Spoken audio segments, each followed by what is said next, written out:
प्रधानमंत्री जी के द्वारा इन सभी प्रोजेक्ट्स का उद्घाटन और शिलान्यास विकसित भारत के लक्ष्य की सिद्धि में अहम योगदान देगा। देवी सज्जनों, आप सभी को इन परियोजनाओं के उद्घाटन और शिलान्यास की बहुत बहुत बधाई। अब मैं विनम्र निवेदन करूंगा माननीय प्रधानमंत्री श्री नरेंद्र मोदी जी से वे इस अवसर पर अपने संबोधन के लिए पधारें। आप सबके सम्मान से भरी करतल ध्वनि के साथ माननीय प्रधानमंत्री महोदय।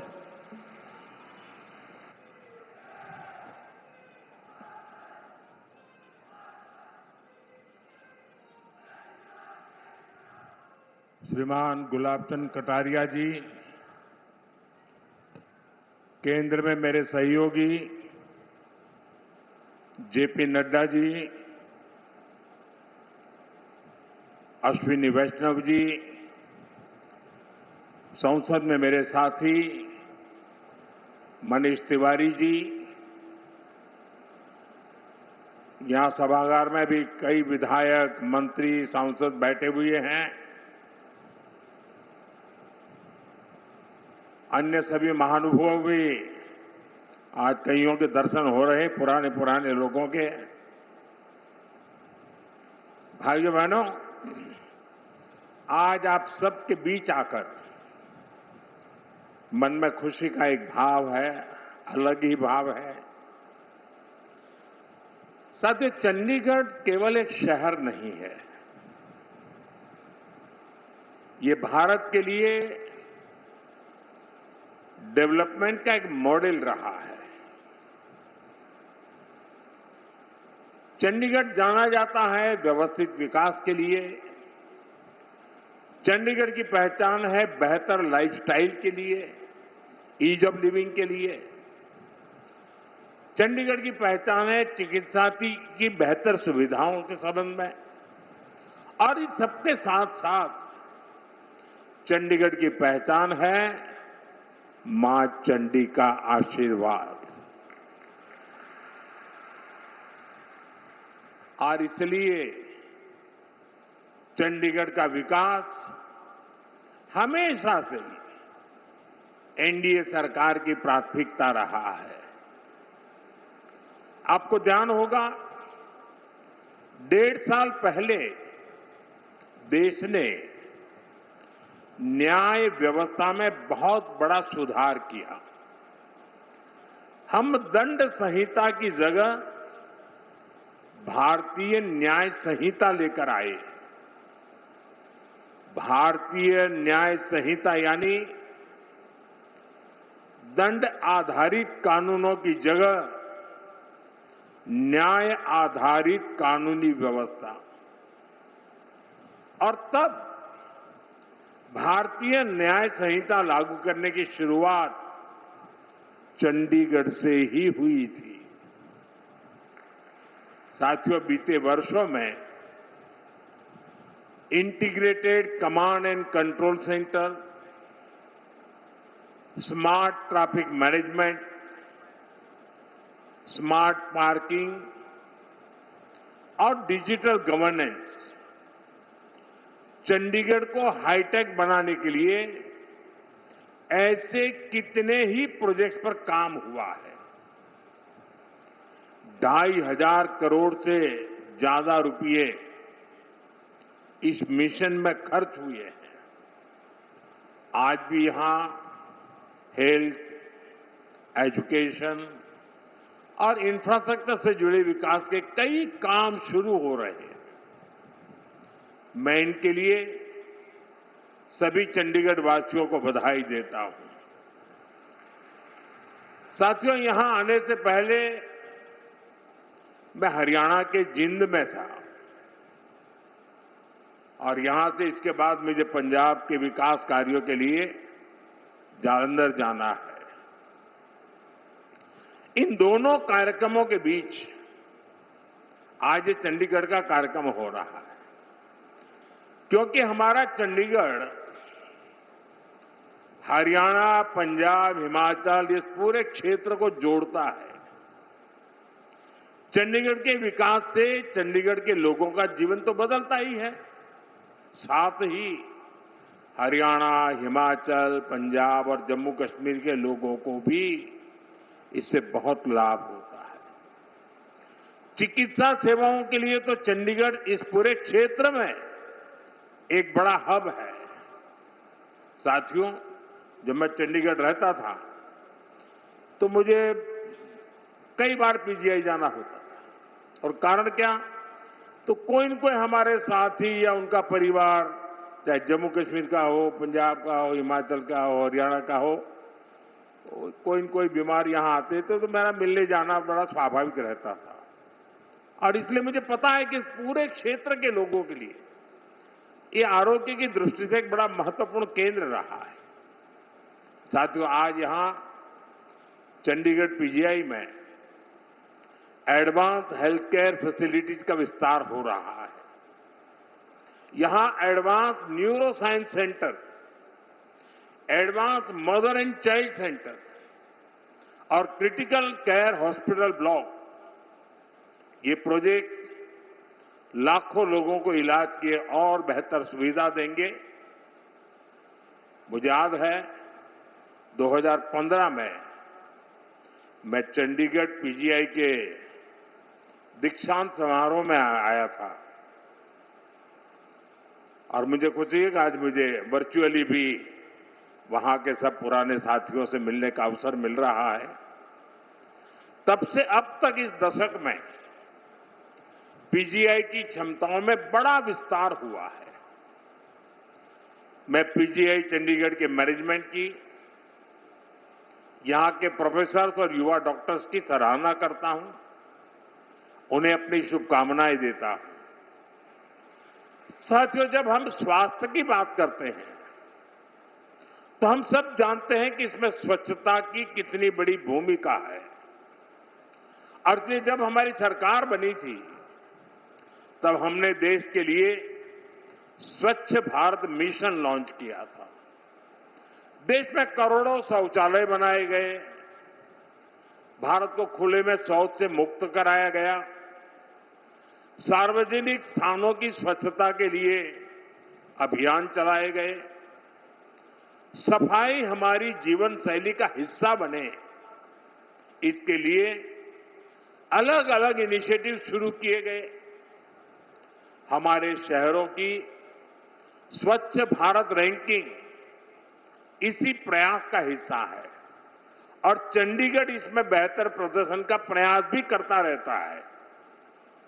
साथियों, मैं आज चंडीगढ़ के रिटायर्ड आईपीएस अधिकारी इंद्रजीत सिंह सिद्धू जी की भी सराहना करना चाहूंगा।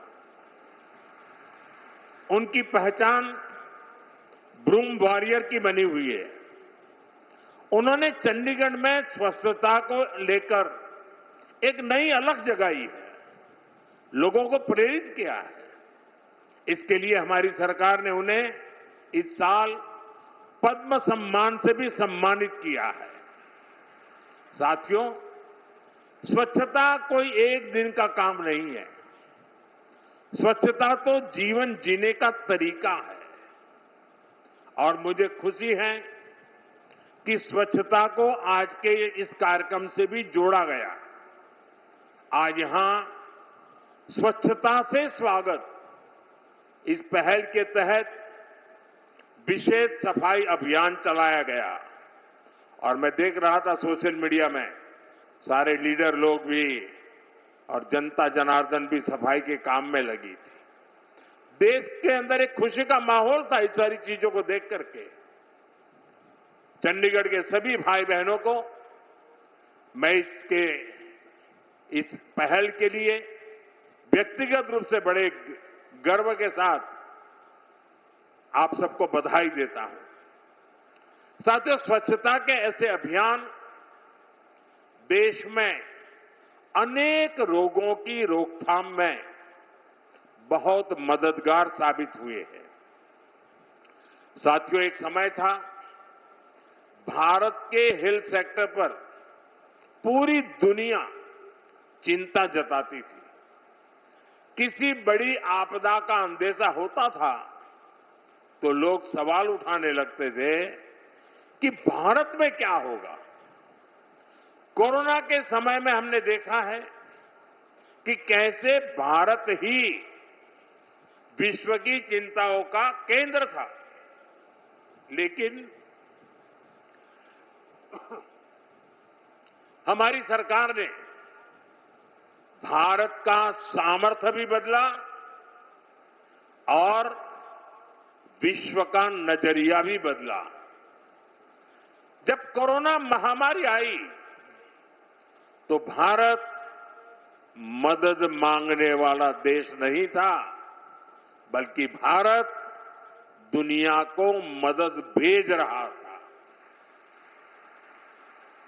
आज कितने ही देशों से लोग गंभीर बीमारियों के इलाज के लिए भारत आते हैं। भारत मेडिकल टूरिज्म का बड़ा डेस्टिनेशन बनकर उभर रहा है। साथियों, ये बदलाव पिछले 12 वर्षों की ईमानदार कोशिशों और नीतियों का परिणाम है। 12 साल पहले हमने संकल्प लिया था, हमारे देश के लोग स्वास्थ्य सेवाओं के अभाव में नहीं जिएंगे। हमारे देश के लोगों को इलाज की बेहतर सुविधाएं मिलेगी और कम कीमत में मिलेगी। पिछले 12 वर्षों की देश की सफलता इसी संकल्प का परिणाम है। बीते वर्षों में भारत ने अपने हेल्थ केयर इंफ्रास्ट्रक्चर का तेजी से विस्तार किया है। 2014 के बाद देश में 15 नए एम्स को मंजूरी दी गई है। आज देश के अलग अलग हिस्सों में नए एम्स काम कर रहे हैं। देश भर में सैकड़ों नए मेडिकल कॉलेजों की स्थापना की गई है। कैंसर जैसी गंभीर बीमारियों के इलाज के लिए स्पेशलिटी हॉस्पिटल्स की संख्या भी बढ़ी है। यहां चंडीगढ़ में भी होमी भाभा कैंसर हॉस्पिटल बना है, यहां से थोड़ा दूरी पर। 2022 में मुझे इसके लोकार्पण का अवसर मिला था। आज हॉस्पिटल हजारों मरीजों की सेवा कर रहा है। साथियों, गांव-गांव में प्राइमरी हेल्थ केयर सुविधाओं के विकास पर भी ध्यान दिया जा रहा है। हर स्तर पर हेल्थ सिस्टम मजबूत हो, इसके लिए Ayushman Bharat health infrastructure mission शुरू किया गया है। इसके तहत देश भर में critical care blocks, integrated public health labs और पब्लिक हेल्थ यूनिट जैसी सुविधाओं का नेटवर्क तैयार हुआ है। आज शहरी और ग्रामीण इलाकों से लेकर जनजातीय क्षेत्रों तक देश में करीब 2.25 लाख आयुष्मान आरोग्य मंदिर भी काम कर रहे हैं। आरोग्य मंदिरों में प्राइमरी इलाज की सुविधाएं तो है ही, साथ ही 12 अलग अलग हेल्थ पैकेज सर्विस भी यहां मिल रही है। इनमें करोड़ों लोगों की ब्लड प्रेशर और डायबिटीज जैसी बीमारियों की स्क्रीनिंग हुई है। साथियों, हमारी सरकार तकनीक के जरिए भी इलाज को सुगम बना रही है। हमने ई संजीवनी मिशन के जरिए टेलीमेडिसिन की सुविधा शुरू की। इसके तहत आज देश में 48 करोड़ से ज्यादा टेलीमेडिसिन कंसल्टेशन हो चुके हैं।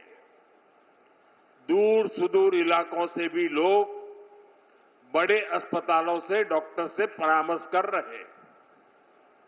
साथियों, स्वास्थ्य सेवाओं के इस विस्तार की वजह से आज देश में 90% से अधिक इंस्टीट्यूशनल डिलीवरी हो रही है।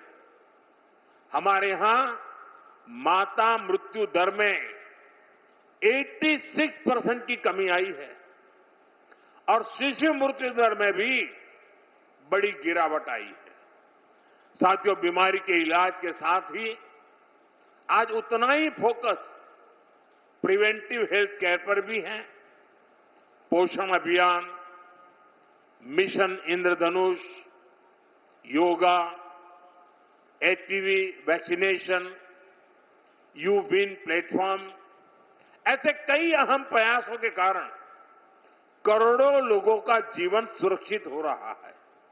साथियों, हमने देश को टीबी मुक्त बनाने का संकल्प भी लिया है। इसके लिए टीबी मुक्त भारत अभियान चलाया जा रहा है। जन भागीदारी के जरिए जन जन को जागरूक किया जा रहा है। समय से टीबी की स्क्रीनिंग कराई जा रही है। मरीजों को इलाज मुहैया कराया जा रहा है। इसी का परिणाम है आज देश में टीबी का ट्रीटमेंट कवरेज 90% से ज्यादा हो गया है। पिछले साल आई WHO की रिपोर्ट के मुताबिक 10 वर्षों के भीतर भीतर टीबी संक्रमण भी 21% कम हुआ है। इन प्रयासों का सबसे बड़ा लाभ देश के गरीब को हो रहा है। इसका लाभ हमारे मिडिल क्लास को हो रहा है और ज्यादा लाभ हमारी माताओं बहनों को हो रहा है, क्योंकि माताएं बहनें परिवार के काम को प्राथमिकता देती हैं। बीमारी को सहन करना ये माताओं बहनों ने जैसे अपना एक संस्कार बना दिया है। लेकिन ये प्रोएक्टिव प्रयासों के कारण माताओं बहनों का स्क्रीनिंग हुआ, उनकी देखभाल की गई और आज टीबी मुक्त होने में हमारी माताओं बहनों की संख्या भी बड़ी नोंधपात्र है। भारत में हेल्थ सर्विसेज अब प्रिविलेज नहीं, आज हेल्थ सर्विसेज देश के सामान्य नागरिक का अधिकार बन रही है। साथियों, हेल्थ सेक्टर पर सरकार के फोकस का बहुत बड़ा लाभ भारत के युवाओं को भी हुआ है। हमारे युवा डॉक्टर्स इस बात से परिचित होंगे, पहले डॉक्टर बनने का सपना कितना मुश्किल होता था। युवाओं को डॉक्टर बनने के पर्याप्त मौके ही नहीं मिलते थे, क्योंकि मेडिकल सीटों और मेडिकल कॉलेजों की संख्या बेहद कम थी। हमने इस परिस्थिति को भी बदला है। आज देश में मेडिकल कॉलेजों की संख्या लगभग दोगुनी हुई है। एमबीबीएस और पोस्ट ग्रेजुएट सीटों में रिकॉर्ड बढ़ोतरी हुई है और अब तो चंडीगढ़ पीजीआई में भी एमबीबीएस कॉलेज को मंजूरी दे दी गई है। जल्द ही यहां भी एडमिशन शुरू हो जाएंगे। इससे देश के कितने प्रतिभाशाली युवाओं को ऐसे टॉप इंस्टीट्यूट में पढ़ने का मौका मिलेगा। देश को बड़ी संख्या में बेस्ट डॉक्टर्स मिलेंगे।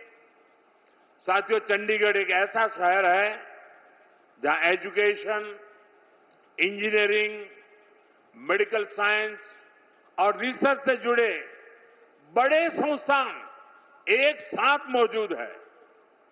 बहुत कम शहरों के पास ऐसा सामर्थ्य होता है। आने वाले समय में यही संस्थान नई टेक्नोलॉजी, हेल्थ केयर, स्टार्टअप्स और इनोवेशन के बड़े केंद्र बन सकते हैं। आज एजुकेशन से जुड़ी कई महत्वपूर्ण परियोजनाएं भी इस यात्रा को नई गति दे रही है। पंजाब इंजीनियरिंग कॉलेज में Kurukshetra boys hostel and mess का उद्घाटन हुआ है। सेक्टर 46 के गवर्नमेंट कॉलेज के लिए नया हॉस्टल भी तैयार हुआ है। रिसर्च स्कॉलर्स हॉस्टल की नींव भी रखी गई है। हमारा प्रयास है कि हमारे युवाओं को रिसर्च के लिए बेहतर लैब्स, बेहतर फैकल्टी मिले। जब रिसर्च का माहौल मजबूत होगा तब इनोवेशन भी तेज होगा। Artificial intelligence, semiconductor, advance manufacturing और डीप टेक, ऐसी सभी टेक्नोलॉजी में हमें भारत को आगे लेकर जाना है। मुझे पूरा विश्वास है कि चंडीगढ़ के एजुकेशन इंस्टीट्यूट्स, यहां के शिक्षक और यहां के युवा इस दिशा में महत्वपूर्ण भूमिका निभाएंगे। साथियों, इंफ्रास्ट्रक्चर का विकास किसी भी देश की आर्थिक प्रगति का रोडमैप होता है। इसलिए पहली बार देश में इंफ्रास्ट्रक्चर को होलिस्टिक अप्रोच के साथ विकसित किया जा रहा है। आज चंडीगढ़ में कनेक्टिविटी को लेकर भी कई शुभारंभ हुए हैं। आईटी सिटी से कुराली तक 6 लेन वाले ग्रीनफील्ड हाईवे का उद्घाटन हुआ है। इससे एयरपोर्ट रोड पर दबाव कम होगा। मोहाली और खरड़ के लोगों को जाम से राहत मिलेगी। अंबाला चंडीगढ़ ग्रीनफील्ड हाईवे से PR-7 स्पेस पर इसकी आधारशिला भी रखी गई है। ऐसे सभी विकास कार्यों से उद्योग और कारोबार को गति मिलेगी। हमारे चंडीगढ़ में ईज ऑफ लिविंग और बेहतर होगी। साथियों, रीजनल कनेक्टिविटी पर फोकस बढ़ाते हुए आज जालंधर में रेलवे से जुड़े प्रोजेक्ट का भी लोकार्पण होने वाला है। इसका लाभ पंजाब के साथ साथ इस पूरे क्षेत्र को होगा। साथ ही आज ही हरियाणा के जिंद से सोनीपत के लिए देश की पहली हाइड्रोजन ट्रेन भी शुरू हुई है। क्लीन फ्यूल पर चलने वाली ये ट्रेन एक बहुत बड़ी शुरुआत है। मैं इसके लिए भी आप सभी को और देशवासियों को बधाई देता हूं। साथियों, विकसित भारत की यात्रा में हमें फ्यूचर की टेक्नोलॉजी पर, फ्यूचर के ट्रांसपोर्टेशन पर और फ्यूचर की हेल्थ सर्विसेज के पर इसी आधुनिक सोच के साथ आगे बढ़ना है। हमें ऐसे फैसले लेने हैं जिनका लाभ वर्तमान पीढ़ी को तो मिले ही मिले, आने वाली पीढ़ियों को भी मिलता रहे। हमें ऐसे संस्थान बनाने हैं जो समय के साथ और मजबूत हो जाएं। बीजेपी एनडीए सरकार इसी दिशा में तेजी से आगे बढ़ रही है। मैं चंडीगढ़, पंजाब, हरियाणा, हिमाचल और इस पूरे क्षेत्र के लोगों को इन नई परियोजनाओं के लिए फिर से बहुत बहुत बधाई देता हूं। आप सबका बहुत बहुत धन्यवाद। मेरे साथ बोलिए, भारत माता की, भारत माता की, भारत माता की। बहुत बहुत धन्यवाद।